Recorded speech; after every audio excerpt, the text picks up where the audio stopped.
thil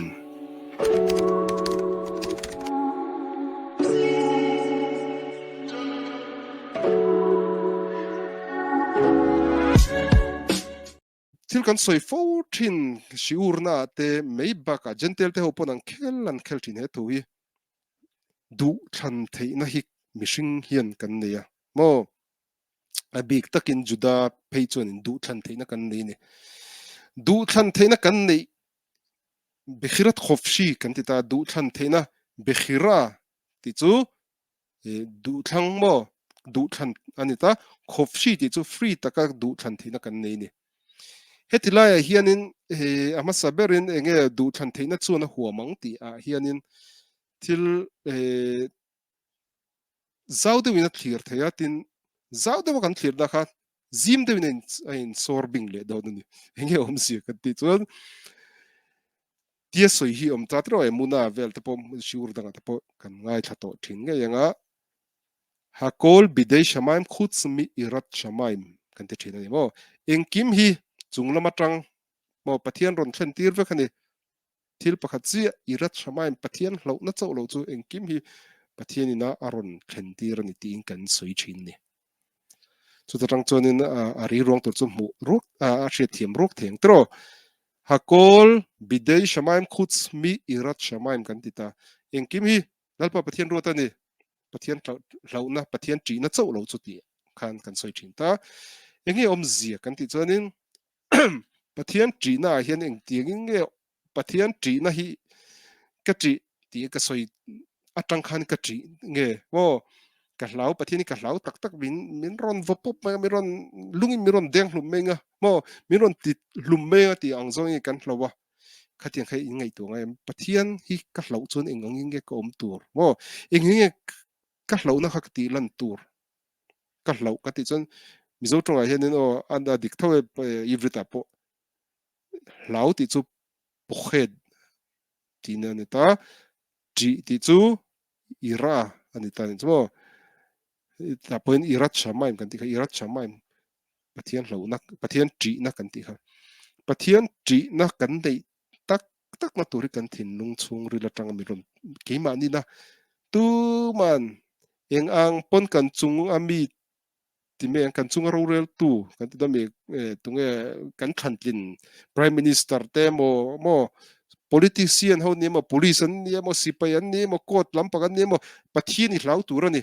ti eng ang ma se mi rong control sak thei mi lo nang ma ni le nang ma ni khan anin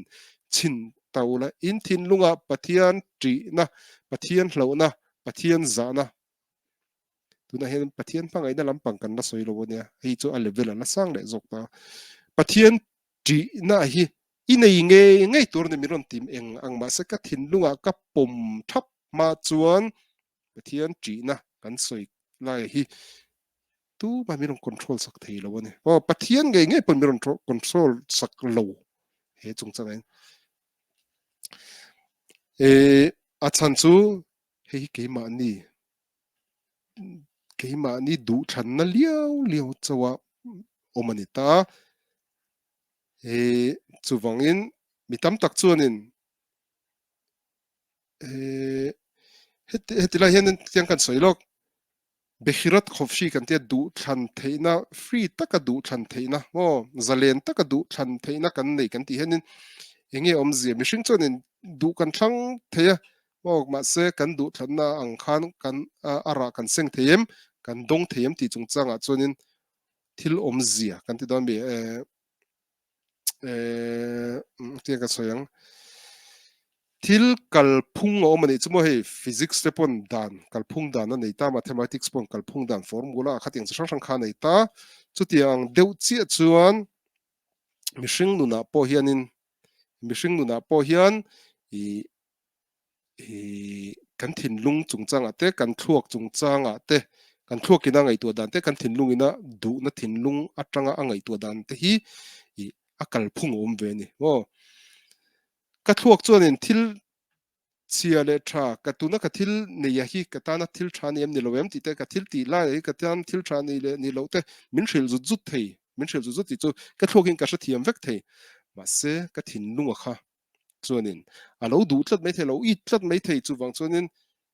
thuốc lệ thìn lung in car in do na po hi tam nghe na salut tuk khani ta chu mo he tiang mang thiam lo tak tak phe chu mi tam tak te he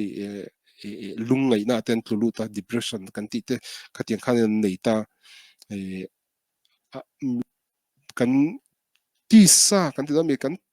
tha chak na ai hian kan ngai to na hetlai kan ngai to na pahnia hi ein sual na hian ne lo ol zo kan ne lo ka ti chuan nge kan taksa hian ne lo ol zo ka ti chu mo chu ani ta hetilai a hian kan du than na chung chang a hian mishing hian in du zong zong kan thlang theya kan a theory chu kan thlang thei ma se a hlotlin na nei tur ang chi chu na chia ka soyang chau khat thil sor zim te chawani thil dang zong zong antinan mai antinan pe mai mai tai la du ka thlang do na tu na hen boru ka tho thei mo tha nei khat lo in thok lo thei da du ka thlang e ti tai la eng ti kong ma in a nge a hlotlin na kha om don chuang lo ni chu a chan chu mishing kal phung ani mielo lo wangin chate amai ro chu a kal phung ang chi antinan du ka than thei lan chu ka ei du zong te po ka thlang thei khang ka chu du than na pon loi kan ti don en miang du I thanga antinan I du tak tak kan ni le ni lo por sha chong lo pon I du etlan ni ma hian ei tur cha rong se I du zuk thlang thei ma se thin lunga du than na hi chu I control fe I thuak pon na eng te kan na china hang ka soi thuak to I thuak I chele tha hriat na pon I hne nga ya I ti sa po hne nga ya to bera hne har sa ber I thin lung po hne ha I hne nuwa khang thil pathum chaw hne nuwa khan I thuak na china kan soi nalpa pathian china akha I than huna I than huna chia pathian in du than theina ti tora min lo pek mihrat khofshi hi kan mang dik thei don chawani o chuda chuanin chu ka soyang khanin bekhirat khofshi kan nei vekalom ti nima se pathianin he mi chung chang hen tora nge permit min pe ni permit min pe a ma se permit min pe kana poi zo na tam ta kom le thei hetilai thua hian lo en taila deuteronomy mo dvarim bung som thumna chang som pangana tang khan deuteronomy bung som thumna chang som pangana tang kan siar chinang tuna hian in ma a nun na le thatna thina le thil thalo kada lalpa in pathian mangai turte a kong zo turte a thu pekte a dante ada adan te arorel te pom tura tuna thu ka pek cheu hi in zom chuan nungdamin in omanga in lo punganga in valua turama chuan alpa in pathian in mala som don cheuani amai ro chu in thinlung in khodanga hoya in ngai thak lova roi bova in oma pathian dangte in biaka arong te in bol chuan in boral nge yang ti tuna hian ka hril cheuani Jordan lui kana lu tura in valu na rama chuan in dam rei lovang in ma nun na le thina mal som na le an chia kada ti tuna hian in chungchang thuwa hretua tan leile van ka kowani chuti chuan nun na chu thlang ro in nun theina nangni le in tha tenen lalpa in pathian mangaya a oka oya ama vuan tlatin ama chu in nunna in damreina anisia ti chuan in pu Abraham ate Ichhak ate Yaakov ate che chama pek atiam rama chuan inom don ani ti ani mi chung chang hi chiang de nan wa tha de tai la han soi fi pok ta la bung som panga bung som thum na chang som panga na han tuna hian in ma nun na le thatna ti himo in ma nun na le thatna na china tuna kan program kan hon lai kan hona ka soi kha mishing in a tha tia kan soi zu nge tha tia kan ngai tu ang hi chu mo pathian tu le tora lampang thir lowa kan da miang en lowa tha tia kan soi ve thin chu ki ma ni du zong kan thuak le kan thin lungina a du zong ang kha ani ta ni chu mo chu wang chunin tha kan ti mi tam taka ain ang lo zung thei don ani chu mania te khin na extreme deuh ka pem mi pakhat chuanin ruk hi tha ti lu tuk ringot a chan chu a ti ama ti lian tu ama ti ho sa tu ama ti ro pui tu khani tlata chu bang chu tan chuan tha ni mai ni ma se a ru ka te tang khan thil tha ni le si lo ni chu mo tin khatiang kha ruk hi tha ni ta se khovel zong zong mi zong zong hi ni ruk hi tha ni chuan mang apply vek don tai la khovel hi chemei don ni chu tiang chu anita chu wangin hetilai ziang heni in ma a nun na le tha ka da a ti hi nun na umzia chu thil tha chu nun na ni ta ni chu nun na kan ti hianin hele ya nun na ringot thi ni lo ni hele kan ti sa nun na ringot hi ni lo ni kan tak sa dam na entina mi tam tak chu taksa dam lo si na a nung mi lo the ni chu entina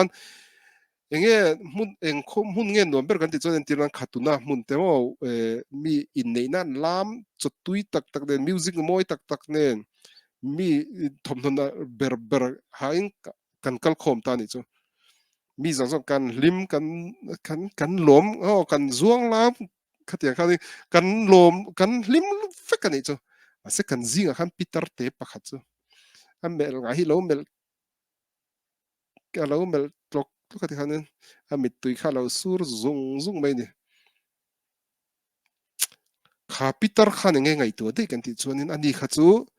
German te ti du da na tur chuak to mo anau pan laia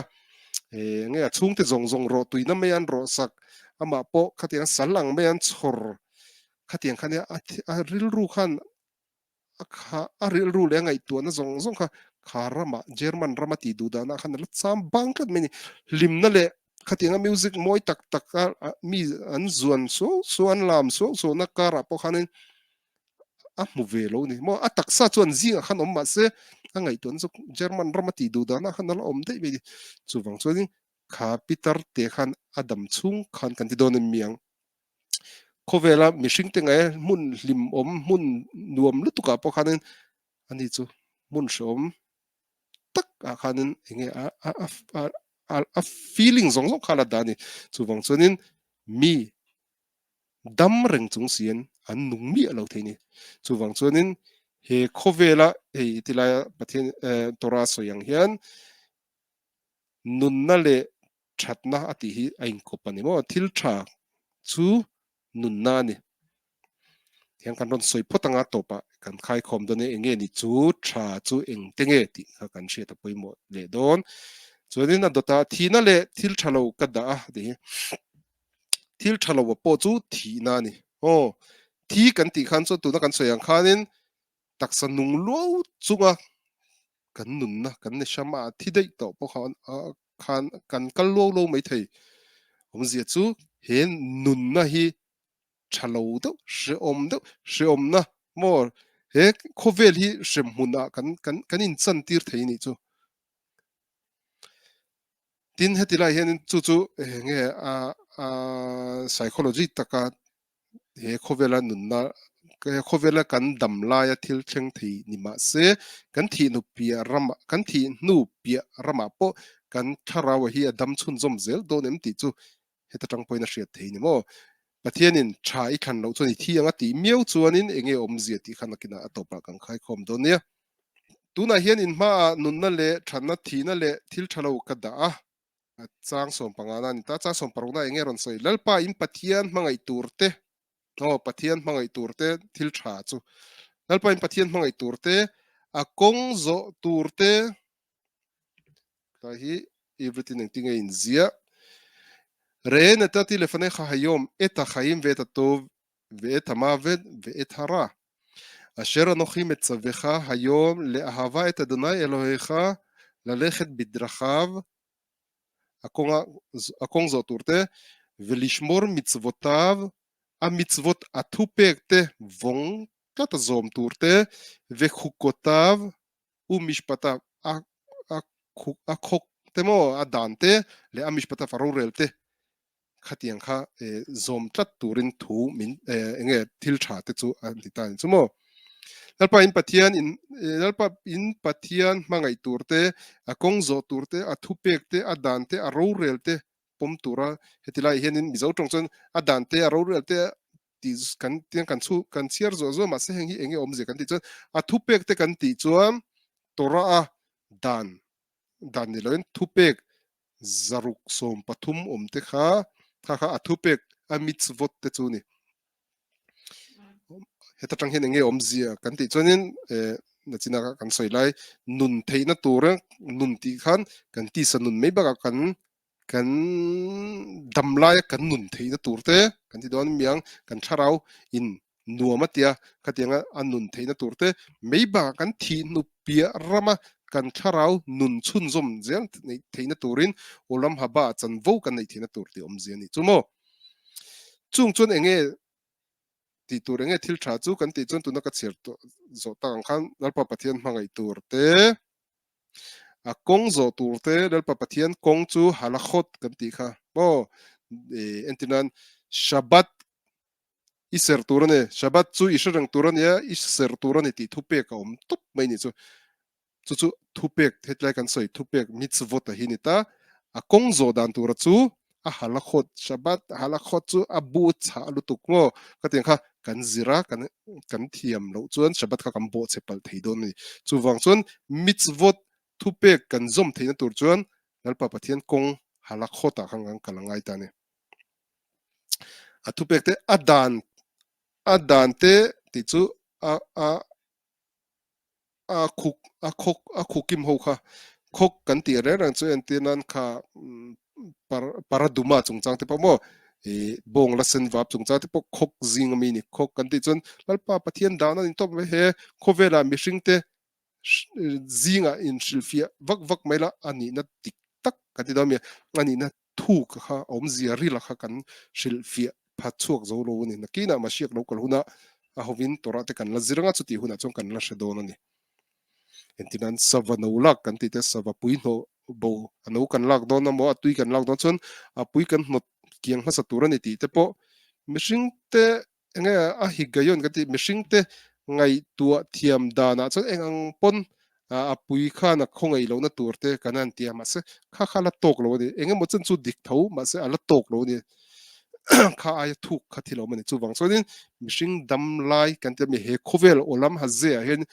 in shilfia zo thei chini lo wa chu wang chong khok zing ami ni khok chu dan ani ta ni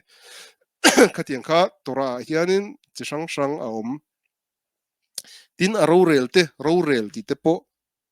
mishpatim kan ti kha ro rel na chung chang entinan mi in ru ka lo ruta chu mi ruk chung chang ro rel dan tur te khatiang chi sang sang kha mo mi bong in a lo sia eng tiang ro rel tur nga khatiang zong song kha ro rel te chun chung te chu pom tura tuna thu ka pek chawi in zom chuan nungdamin in omanga in lo punganga in valua turama chuan alpa pathian in mala som don chewani ti kha china kan soi be tha amo nun na tura kha tuna kan soi ta ka kha ni tan chu a toy zogin thil tha chu lalpa pathian ngai thil tha chu a thu pek le a dan te le a ro rel te kha ni mo thil dang ka ngai tu na mo ka thenom pa ngai tu ngai dana thil tha ron soi dum mo mi puya ko kho ma mi pui ma soi ve chiam chiam kha thil tha pathian ngai ani kher lo hemi tora beisa man lo chuanin amo tora thu khatinga thil tha pek pathian ina thu min lo pek te kha ani lo chuan thil tha pathian ina a chiar zi hana tel lo ani chang som pasarina amai ro chu in thin lungin khodang a hoya in ngai thak lova shuai bova inoma pathian dangte in biaka arong te in bol chuan in boral nge yang ti tuna hian ka hril cheuani chu o amero chu in thinlung in khodang a hoya in thinlung in tora ni lo khodang thil dang a hoya thil dang mo sa khodang emo zirtina dang emo zol nei dang emo khatiang a hoyi a khatiang lampang angai chan zok chuan in ngai thak lova ti chu tuna kan thianga kan in shil ang chi te poi ngai thak tu rang chi chu ni chu a chan chu e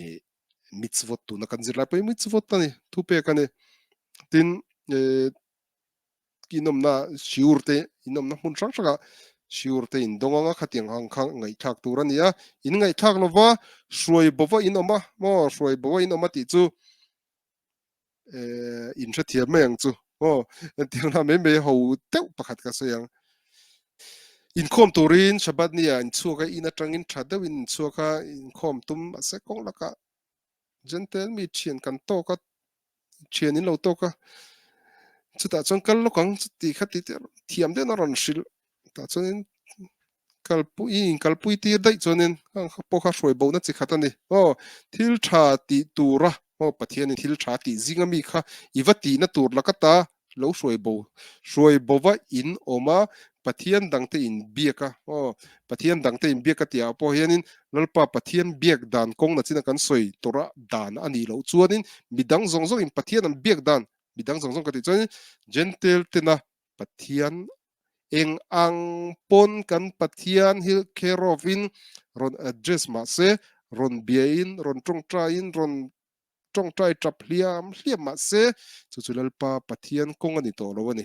chung chu hruai bawa in oma pathian dangte in bia ka tia khan khata khan in lut don che ni arong te in bol chuan an ti arong te in bol chuan pathian dang kong dang manga o kong dang ka ti chuanin pathian in min hril hetilai tora adan ama biak dan turte ama thu zom dan turte kong min hril pia bak kong dang ani chuan chu chu hruai bo na kong ani ta ama tin zon ni om taka in lo chuan in tlungei ngei don ani chu chu kan tora po kan mu khamo Israel fa te Moab phai robanon kal to aron thleng to ta Israel raman kanan raman ron lut trep to Midian mei che ho kha an roi ta di chumo Moab ho le Midian ho kha an ron roi ta Israel mi pa ho ti tuk dan chu a har sa lo lutuk antia doran lo nga ka judam bi ho khan ho sa hlom si ai gupta tang khan ho sa ton toy na ron chuak ta chu ta chuanin doran ron kai an in kul na bula khan doran ron kai kan ti da meng khati khanin thil ten ron zor oin ten ron zor ta an pin dan rila khanin an milim khan dani ho bal pe or khan da ani chu ti chuan kan mei chi ho te khanin dor nga pa khan juda ho mi pa ho thil ron dei kha yang he juda ho in pathian bek da in pathian chu juda ho te khanin juda te pathian chu Israel te pathian chu ro pui lu to ai guptar ma po e ai gupta ho po shi chỉ sang sang na shema mo thil mak chi som lai na a shema chong ke ni poi kan ron chu thei pha ta ni he zalenin te han te in pathian chu va han thawm eng ting nge in biak chen te an han shil tui an han shil vela atopa ani chong kan pathian ni ka du to ro tok be kan pathian ni min va diriam te ate eng ting ka diriam ma te iva ek kum donia te mo balpe or kha an pin dan rila an milim da kha juda pa kha din va e kum thor thor ve ba se kha balpe or pathian biak dan kha lo ni dei sia an pathian ma kha an va e thina ni chumo an pathian biak dan kha juda pa kha cha thin lung tak kha din diriam na na lo va zun khum ve lo va e khum ve ma se milem biak na tlu da dei mai ni chu tiang chi chunin in che level kan che level a om gentle te hian min hruai bo na kong hi ol sam te nia kan rin lo kan hriat lo chan khan hi ye cher hara setana kan ti thlem tu hian min thlem kan enge kan in rin lo na lai point a khamo kan chak lo na lai point a kha aron man chat chat lei don ani chuwang chuan setana kan ti thlem tu kan ti hi kinei berbur mel kelang tak arong kal ro ro ron thlem thlu tur chen be sei rena su ko duat na chi sang sang in nei don ho a chang chuan in khel ten ya a chang chu in thian thaber te po han ni thei in thian thaber ang khan ron in laranga aron thlem thluk na tur chu a chuan in du zong ang tak in ngay na zong ang tak in e chak zong ang tak khan aron in kami kha koraron manganga aron kalanga aron khem thin don chuni seta nakania ye char hara kania karon khem che ron ti don lo i du ang tak khanin bo nang ma mangai tu ang ber khan emo nang ma du zong ang ber tur khanin aron in ti du omanga ho khata tang khanin pakhat riat chole zok ka dei chu evi kan ti khawai kha adamanu pui khamo kha po khat lu atlu na rana ni lenem adama po khat lu na rana ni lenem sual na shelo khopa felan nia in tiang en tluk theite lu lang chu tiang mi fel chu na se an tluk na point takha an chaklo na kan dam yang lalpa pathian nen tlaya te huana an leng ho thina edin huana khan pathian engkim thil tra in tan he khovel mo he khovel ramzau hi siam sak chewa ra te thira te hetiang zong zong hi midang tan an leinem ke ni rule tan hin an leinem nang mani mishing te tan lo ma siam inga tinge lom thu po vi khat main la soi lo wa lom thu soi na tur pon a om zin che phalo ni kha om zin che pha na tur te lalpa pathini in chunga tha ati in chunga that na alan tir che u in shiat thiam thei na tur chan he thei te ra hi in e ngai lom he thei hi in e chuan in mi ta lo waranga lalpa pathini na thil tha lo ti sak che in muthiam do na lom ti khanin an thlem na samai an ni po khan an thin lung tak chen e lalpa pathian ka fak thei na tur ni chuan wo lalpa pathian that zia ka hriat thei ka mu chua thei na tur chuan he suala hian sual pot an mu to lo he thei hi thei tha lo ni hi ti khan an eita thor me te chuan an mi te lo warta an thil ti poi zia khan mu thei an mit lo war awang khan an mu tel thei ta thung hlo ta lalpa pathian ina ro pui taka thatna tin reng alo pek pokhan mu tho na chungin a poi tel ta ni chu khatiang deuh khanin yecher hara in bularong kal huna chun in chien thaber mo a then pe chu in nu le pa te pon thei mai thei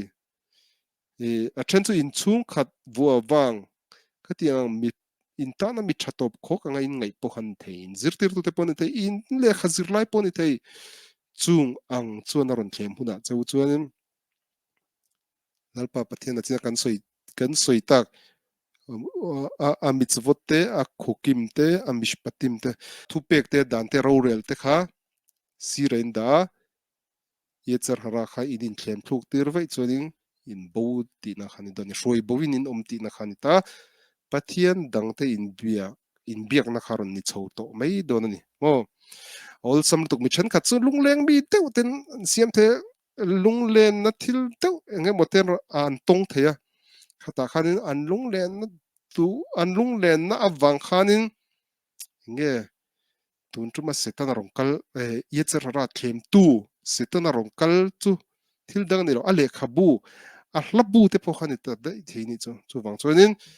gentel te pathian fak na hla te khanin lunglen te in thin lung in ni shama in tharau khain lo nemin tum mai me nge poi thui don ania hroi bo omna ani kha arong ten bol chot in boral nge yang ti tu na hian ka hril cheu ani ti thor mai ni chu chu pathian ina hav takha nge hav takha kan chu ti ati mani ho khati nga hroi boin om chun in boral don ani tin hetilai hianin bung som pakwan na chawe in ma aron choinun lek sak kher ne ron nim ngeta di bo in ma a nun na le thina china khanin nun na chenga kan ti chon tha khani ta tro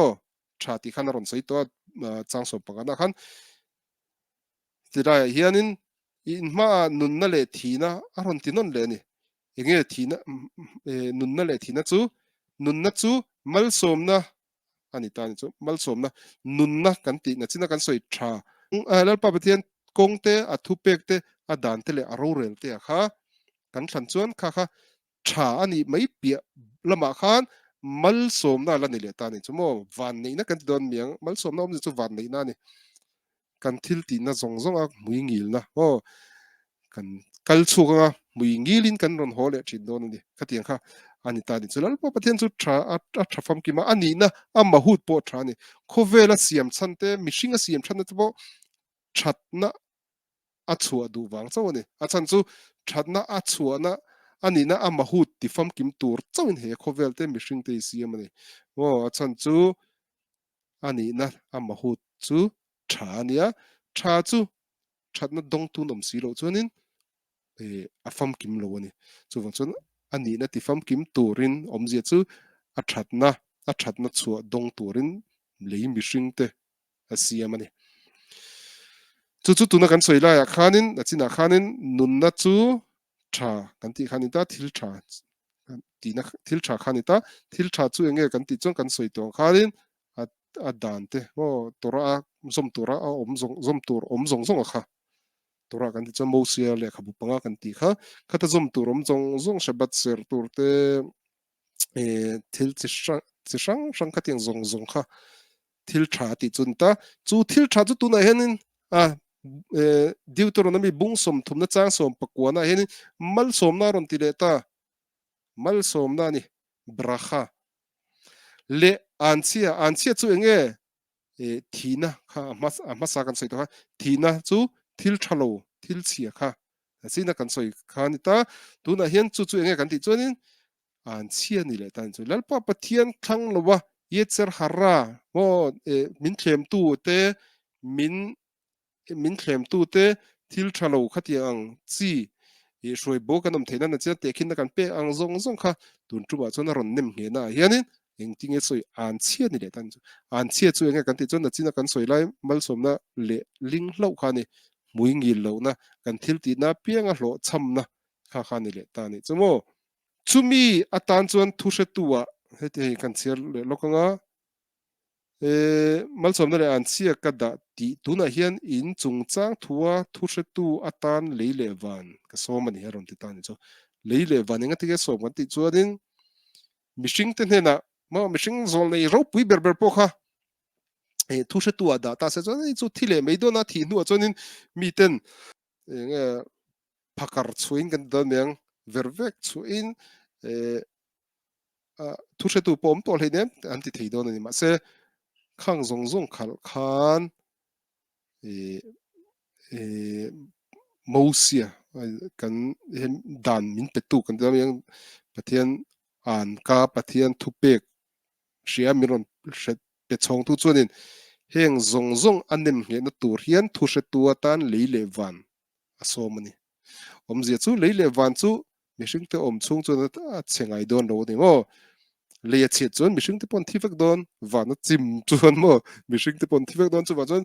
leile van hi chu an om reng dona chu wang chuan leile van om chung chuan he thu hi a in nem het reng don ni chu ta ranga kan thriat thei ol sam pak tak pakhat chu thu thlung tar thu thlung hlui ti veli a om lo ni ho thu thlung a oma chu tora hi ni chu a hlui ngai lowa a thar ngai bok lowa ngawo a om top mai don ni chu wangin thu thlung thar ti vela kan boi tur ni lo ni